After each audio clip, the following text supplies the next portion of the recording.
dia kan membentuk low yang lebih tinggi nih, ya. Berarti ada kemungkinan nanti ketika besok pembukaan hari Senin tanggal 2 Februari 2026, harga emas dunia anjlok, guys. Turun 12% dari harga pucuknya di penutupan Jumat kemarin ya waktu Amerika. Itu ya valid ya, turun 12% secara time frame daily harga XAU-nya berada di bawah level 5.000 per troy ounce ya, yang mana tentunya ini akan berkorelasi dengan saham-saham peremasan di Indonesia. Bagaimana nasib saham peremasan di 2026 kuartal satu ini, guys? Yuk kita sama-sama bedah, siapa tahu ada yang menarik ya, siapa tahu bisa kita ada yang serok-serok ya. Tapi ingat bahwa di sini video ini hanya berupa analisa ya, bukan ajakan jual ataupun beli saham. Disclaimer on guys, itu yang perlu diingat. Dan teman-teman kalau mau like aja video ini biar teman-teman yang lain juga bisa melihat video ini. Kalau mau request saham-saham tertentu yang mau dibahas, boleh banget, silakan di komen aja. Dan jangan lupa di subscribe guys, biar channel ini lebih berkembang dan saya lebih semangat lagi untuk bikin konten-konten berikutnya. Oke, yuk kita bahas aja bareng-bareng. Nah, di saham yang pertama, saham peremasan ada Antam tentunya, ya udah jelas lah ya. Jadi sebelum saya mulai, kenapa saham peremasan di Indonesia dengan harga emas dunia itu punya kaitan? Kenapa? Kenapa berkorelasi, guys? Karena gampangnya gini ya, logisnya gini aja. Ketika harga emas dunia, otomatis kan si Antam akan mengikuti kan harga emasnya kan gitu, harga naik.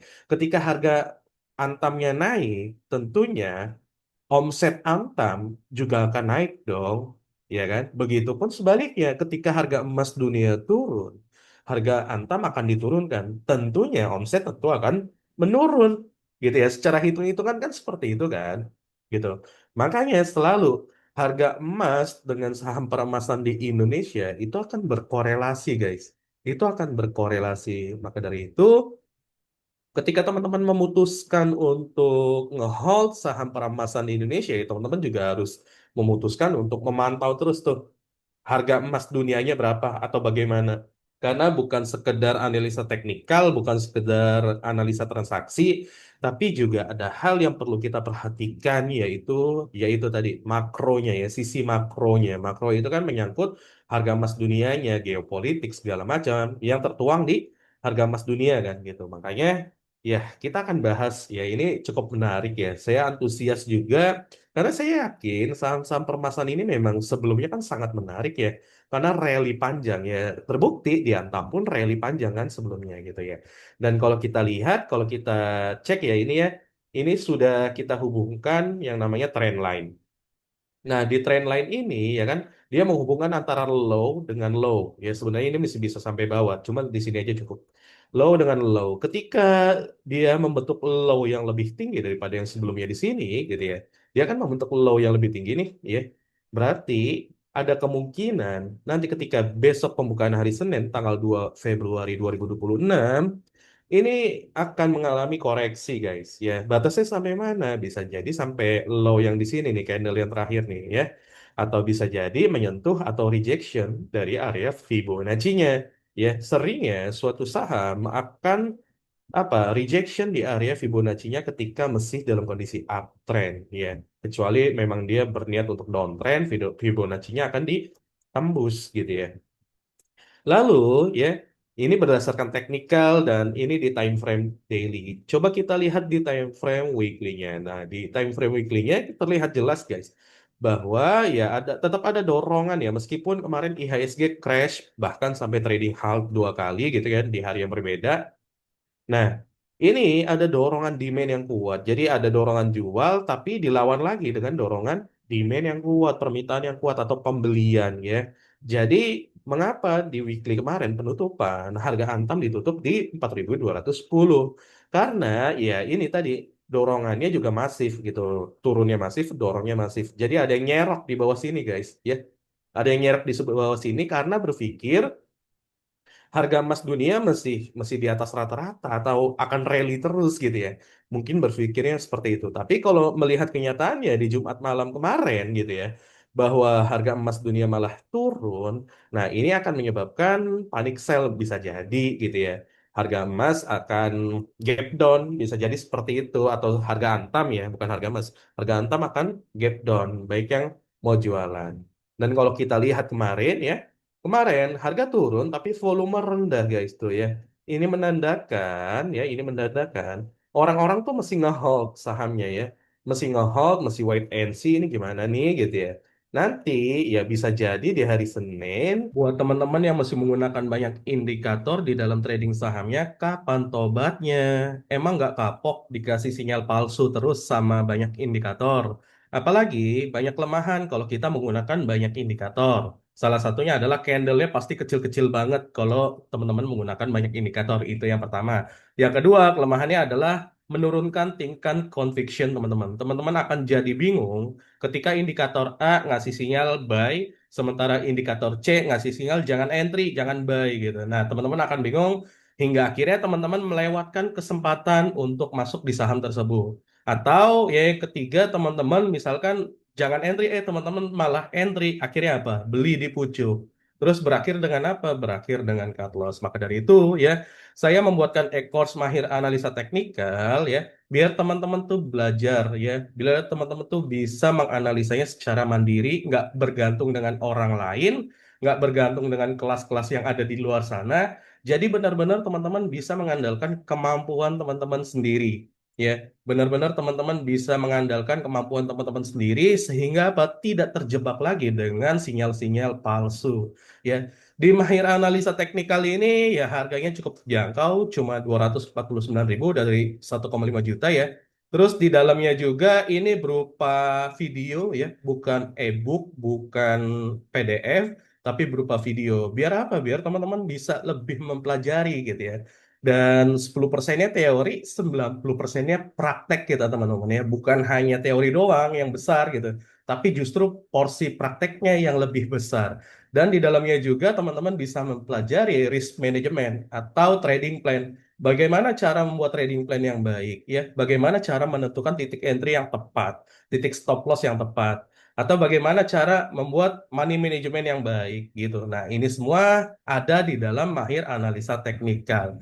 Insya Allah cukup worth it bila teman-teman membeli ini. Ini bukan e-course tempat ngasih sinyal, bukan e-course tempat pom-pom, tapi ini e-course tempat di mana teman-teman bisa belajar analisa teknikal secara mandiri, ya, dengan lebih baik, dengan terstruktur. Mungkin di luar sana di YouTube banyak ya yang memberikan edukasi analisa teknikal, tapi yang terstruktur ya sudah saya buatkan di dalam e-course Mahir Analisa Teknikal. Ya, gunakan kesempatannya sekarang, teman-teman, sebelum harganya naik. Ini akan ada koreksi. Ya, mudah-mudahan nggak sampai dalam. Karena kalau Antam atau saham peremasan koreksi, ya bisa jadi IHSG ikutan, guys.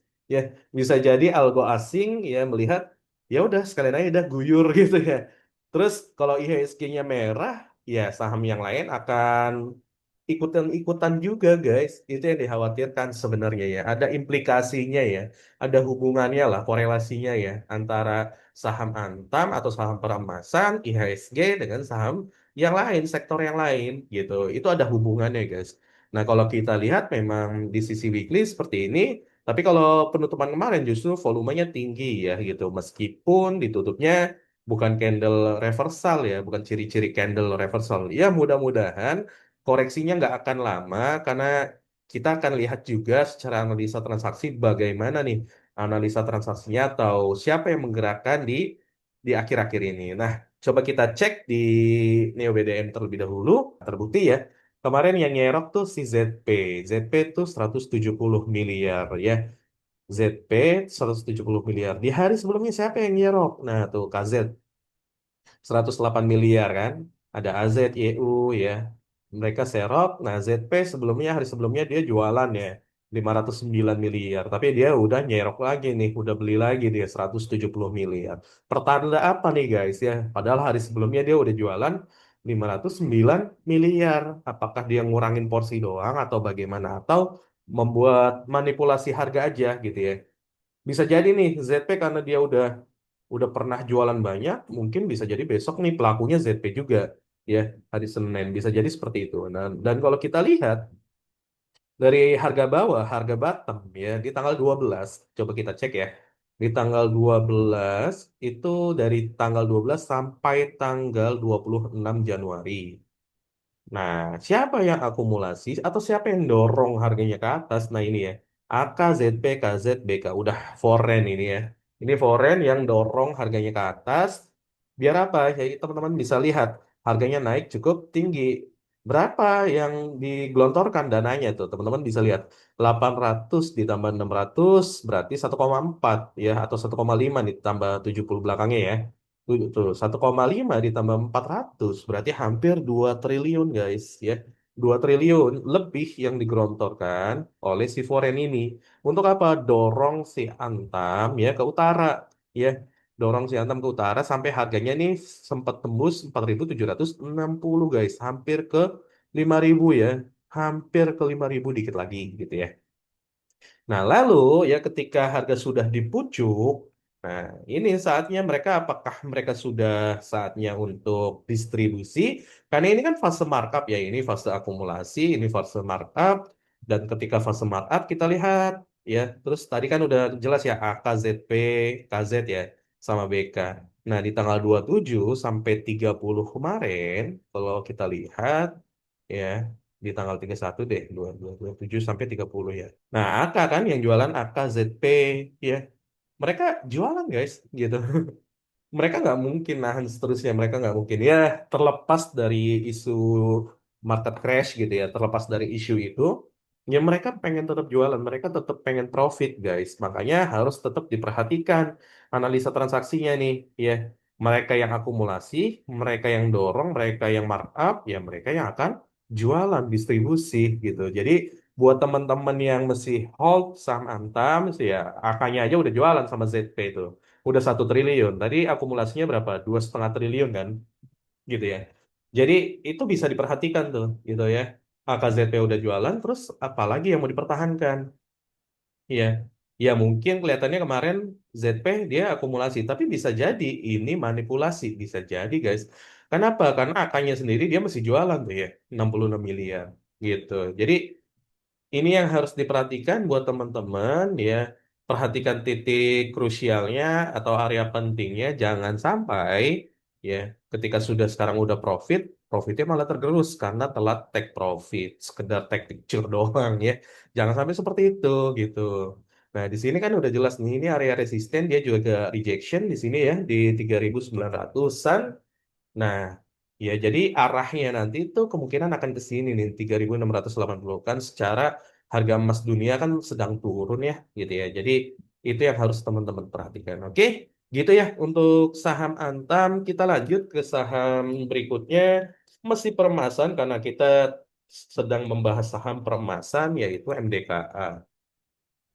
Nah, di saham MDKA sebelumnya saya sampaikan bahwa ini ada pattern gitu ya. Patternnya juga belum mencapai targetnya gitu. Sayangnya ya memang harga emas dunia kan koreksi ya di kemarin ya Jumat pagi sehingga memunculkan harga emasnya dia ada bantingan nih walaupun tadi atau hari Jumat kemarin dia ada kenaikan tapi dibanting lagi ke bawah. Beruntungnya adalah ditutup naik gitu ya, walaupun cuma 1% gitu. Nah, secara weekly ya sama aja sih gitu ya, sama aja. Tapi yang dikhawatirkan adalah besok nih ya, karena emas dunianya turun 12% sehingga ya bisa jadi nih area-area pentingnya harus dipantau nih guys di 2.940 sama 2.770 ya. Sebelumnya kan rejection ya di area itu ya.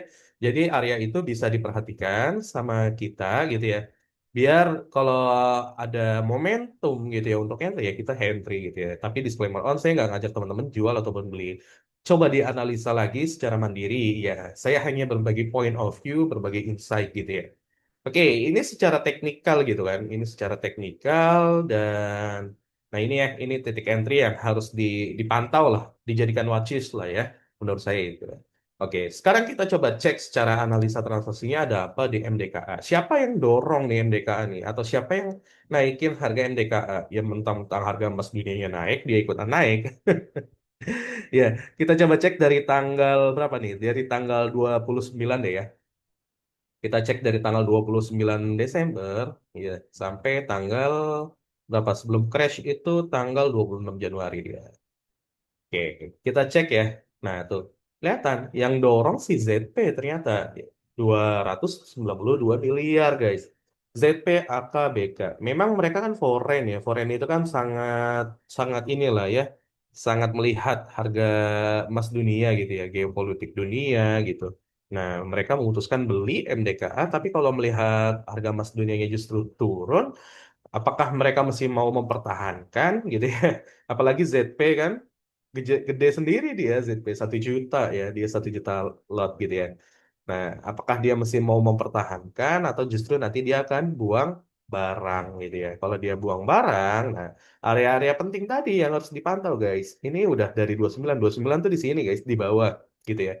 Jadi yang ngedorong ini sampai naik yaitu ZP atau BK top 3-nya, top 3 buyer. Yang jualan siapa? PDIP gitu ya. Which is ya mungkin ini retail bisa jadi atau ini smart money ya. Yang jelas AZ Smart Money, ada RX juga, ada DX gitu ya. Tapi yang jelas adalah di sini, di sisi ini ZPAKBK, ini kan foreign ya. Kita buktikan, coba ya benar ya. ZPAKBK tuh foreign dan itu terbukti. Jadi ini valid bahwa ZPAKBK foreign. Nah, apakah mereka sudah jualan dari tanggal 27 kemarin? Kita coba cek lagi gitu ya. Kita kita validasi guys ya. Kita validasi, nah ini tuh ya, AK-nya udah jualan lagi ya, AK udah jualan, terus ZP-nya juga di mana nih? ZP di sisi kiri, tapi dikit banget ya 4 miliar kan akumulasi. Ini menandakan dia udah nggak niat untuk dorong lagi ke atas guys, ya. Dia udah berniat siap-siap untuk jualan sebenarnya. Ya bisa jadi seperti itu. Nah sementara AKZP BK, nah kan ada BK ya, BK 14 miliar. BK masih berani akumulasi. Tapi kan barang terbanyak tuh ada di ZP ya. Harus perhatikan nih guys, si ZP nih. Khawatirnya besok ZP jualan nih besok ya.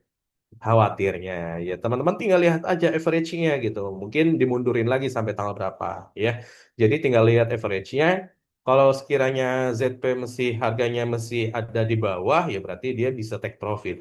Tapi kalau ZP ternyata harganya udah di atas ya nggak bisa take profit juga kan si ZP ya. Oke, gitu ya. Untuk MDKA ada kemungkinan sampai area tadi ya, nih yang biru ya, untuk dipantau aja dulu gitu ya. Disclaimer on, saya nggak ngajak jual ataupun beli ya. Oke, kita lanjut ya ke saham yang berikutnya, yaitu ada PSAB.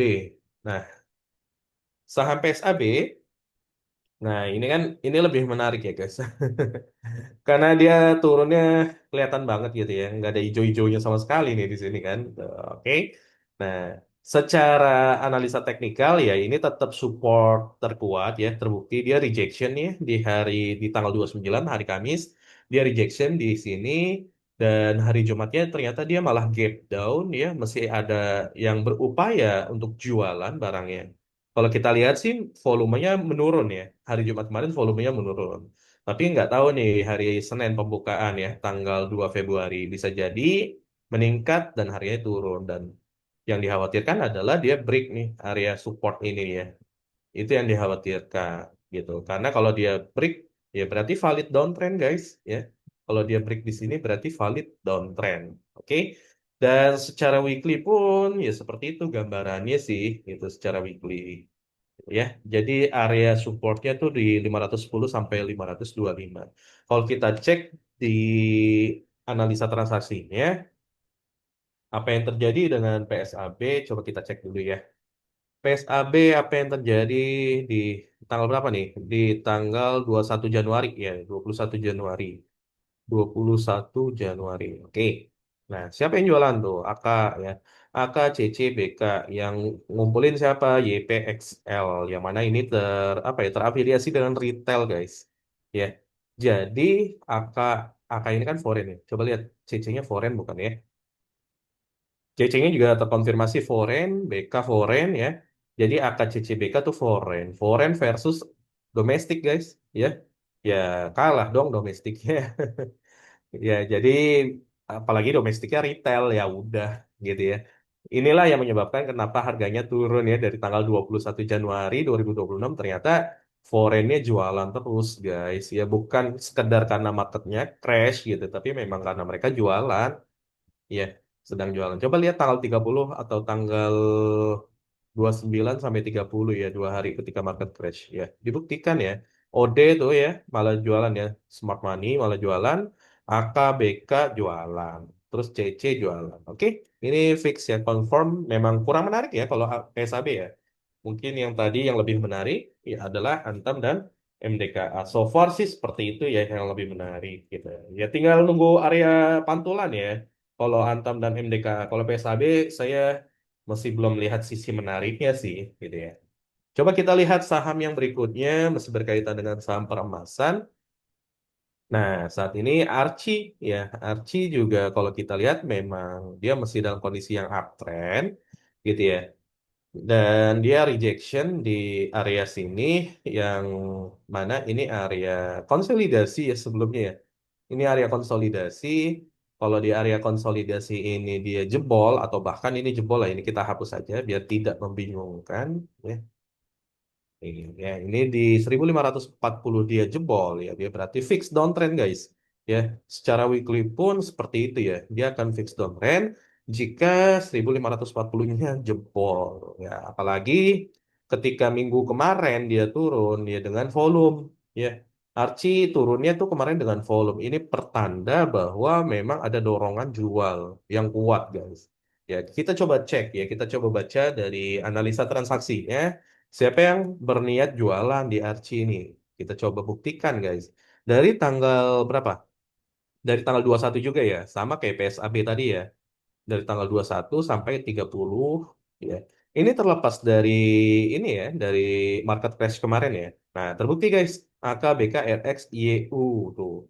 Ya, top 5-nya ini smart money semua. AK sendiri 140 miliar gitu kan. Yang nampung siapa? Ya, yang nampung XL, ya retail, XC. Terus ada PD juga gitu ya, ada CP. Nah, inilah guys, makanya kita harus mengkombinasikan antara teknikal dengan analisa transaksi. Biar apa? Biar valid gitu ya. Jadi yang dorong di sini ya, ini kan harganya turun ya. Ini AKBK, RX, YU, foreign semua. Sama kayak PSAB tadi kan gitu ya. Jadi menurut saya sih untuk Archie memang belum menarik ya gitu karena ada kekhawatiran dia juga akan apa jebol supportnya di sini gitu ya apalagi dengan penurunan emas 12% kan ditambah ya IHSG-nya belum stabil gitu ya belum stabil gitu. Nah, ini udah paket yang lengkap sih menurut saya ya. PSAB pun seperti itu gitu ya kena dampaknya marketnya habis crash gitu dan belum stabil ditambah harga emas dunianya juga menurun ya udah lengkap.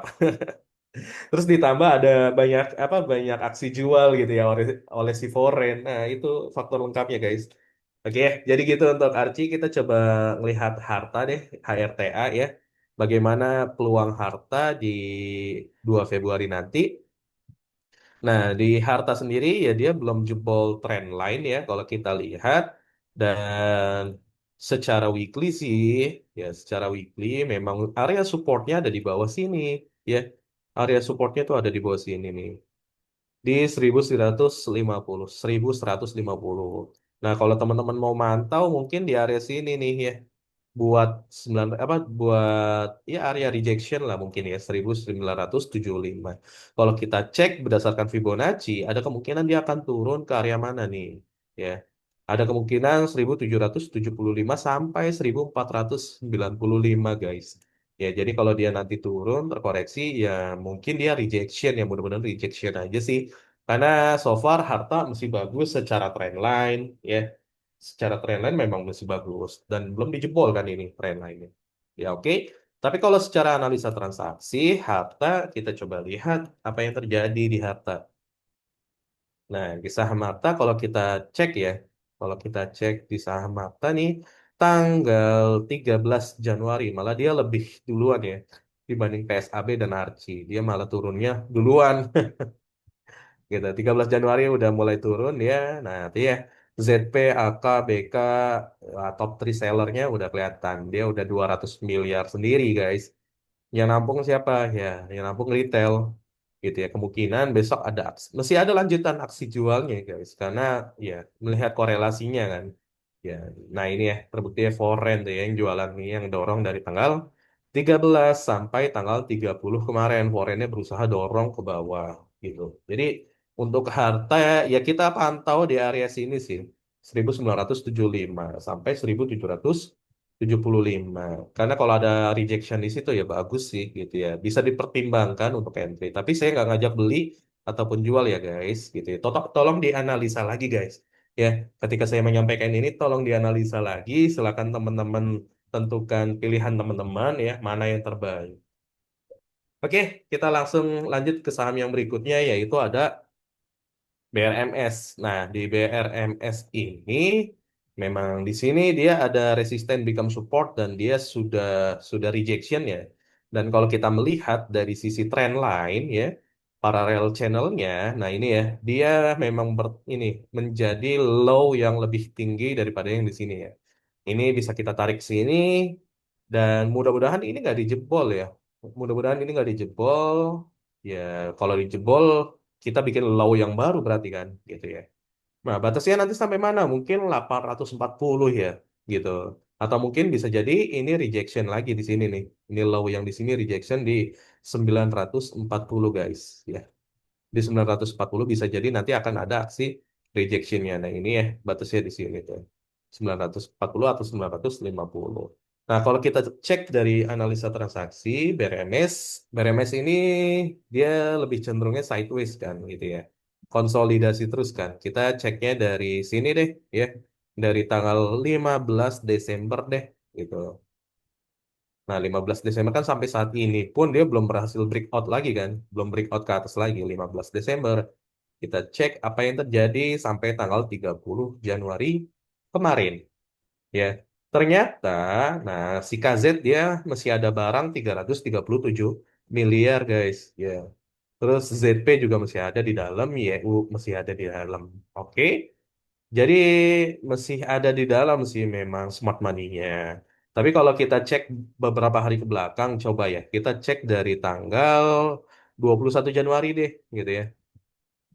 21 Januari ya ternyata nggak ada ya masih di top 3-nya top 3 sellernya untuk foreign nggak ada tuh ya NICPIF ya smart money tapi bukan foreign kan justru foreignnya ada di sebelah kiri ya di buyer gitu nah ini apakah ini pertanda bahwa memang foreign ya pengen barang yang lebih murah lagi barang diskon makanya dia nyerok gitu ya atau ya memang dia distribusi diam-diam, bisa jadi. Ya, kita nggak tahu juga gitu. Tapi yang jelas secara analisa transaksi, Broksum ya menyatakan bahwa foreign ya di tanggal 21 sampai 30 itu justru di dalam. Mereka beli malah ya. Mereka nampung. Menarik, menarik, sangat menarik ya.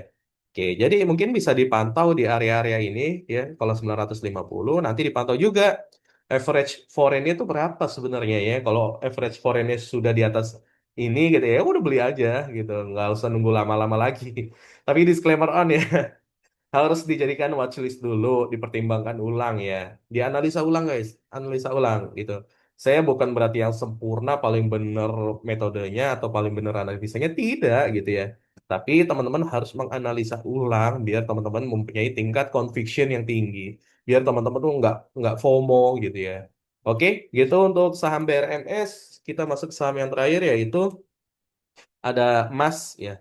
Saham emas yang tikernya emas gitu namanya. Dan di saham emas memang di sini dia sudah ini ya, sudah di area trend line-nya ya di bawah trend line-nya ini bertepatan nih sudah sempat rejection. Apakah nanti akan kembali ke area trend line-nya atau nanti menjebol nih Mas nih? Ya. Secara weekly pun sama ya tuh malah weekly lebih kelihatan ya bahwa dia dijaga trend line-nya biar nggak tembus. Ya, mungkin bisa dipantau di area 5.900. Nah, secara analisa transaksi, emas ini kita lihat ya. Emas nih siapa yang ngejagain ya di tanggal berapa nih? Di tanggal berapa? Di tanggal 27 Januari, guys. Ya, yang mana ini lebih pendek ya. Emas ini baru mulai penurunannya. Nah, AKKZYUBK ya mereka baru jualan di 27 Januari 3 sampai 30. Tapi kalau kita lihat ya dari bawah sini 9 Januari ke atas siapa yang dorong ya? 9 Januari sampai 26 Januari. Kita lihat ya. 9 Januari sampai 26 Januari. Siapa yang dorong? Ingat ya, di sini yang apa? Yang sellernya atau penjualnya AKKZYUBK, AKKZYUBK. Oke? Nah, tuh. Ya kan kelihatan angkanya dia jualannya kecil, dia akumulasi. Dia jadi yang dorong di sini sebenarnya adalah NI, KZ, BK. AK tuh nggak akumulasi. Mungkin akumulasinya dia di bawah gitu ya. Markupnya dia di bawah. Dan ya, teman-teman bisa lihat ini kan smart money ya. NI dia 105 miliar, KZ ya dia 58 miliar. Dia yang mereka ini yang dorong teman-teman harganya naik gitu ya. Nah, di sisi lain, di sisi sellernya, justru LG ya ketika harganya naik, dia jualan 182 miliar ya. Smart money juga gitu ya. Atau ya, akaknya ya, mungkin juga ini ngelepas barangnya dikit-dikit gitu ya. Atau dia sempat beli terus jual tektokan gitu ya. Bisa jadi seperti itu. Dan kalau kita lihat sampai akhir tanggal 30, ya, si siapa? Si nggak ada ya. Si NI mesti di dalam barangnya, ZP mesti di dalam. Tapi AKLG, YU, ya AK udah jelas dia jualan, ya. Terus si KZ mana? Nggak kelihatan KZ nih. BK udah di net sell ya BK ya. Jadi yang mesti net buy itu ZP, NI, CC. Kita lihat CC-nya foreign atau bukan? CC foreign tapi cuma 48.000 dia ya. 48.000 dibanding 189. Oh, tetap ini kita masukkan domestik aja ya, dominan gitu ya. Domestiknya lebih dominan ternyata gitu. Nah, ini smart money mungkin kan, CCNI ya, terus ZP ya. Jadi seperti itu guys untuk masih cukup menarik ya karena memang AK kan udah dari lama jualannya ya. Sementara KZ tuh masih masih di dalam dia ya. Gitu. KZ tuh masih di dalam barangnya atau KZ itu udah habis malah barangnya ya, sisa ZP. Nah, khawatir besok ZP jualan, tapi ya dipantau aja ya area tadi karena dia di area trendline ini bisa jadi ada area rejection untuk mantul lagi ke atas guys ya. Bisa jadi seperti itu gambarannya nanti. Oke, gitu aja guys untuk analisa singkat kita untuk saham peremasan karena ada korelasi dengan emas dunia. Mudah-mudahan tidak terjadi ini ya penurunan yang cukup signifikan tetap terjaga karena kalau ada saham yang turunnya sangat signifikan apalagi dengan market cap yang tinggi gitu ya ya tentunya akan berimbas ke saham-saham yang lain kayak emiten-emiten yang lain jadi tetap kita doakan bersama bahwa saham peremasan ya tetap terjaga lah gitu jangan sampai apa terjungkal gitu kan harga sahamnya oke jangan sampai ARB sih kalau bisa juga gitu ya amin ya. Oke guys, gitu ya. Jangan lupa untuk like, komen, kalau teman-teman ada request dan subscribe ya karena subscribe juga gratis guys. Oke, thank you for watching this video and see you on the next video.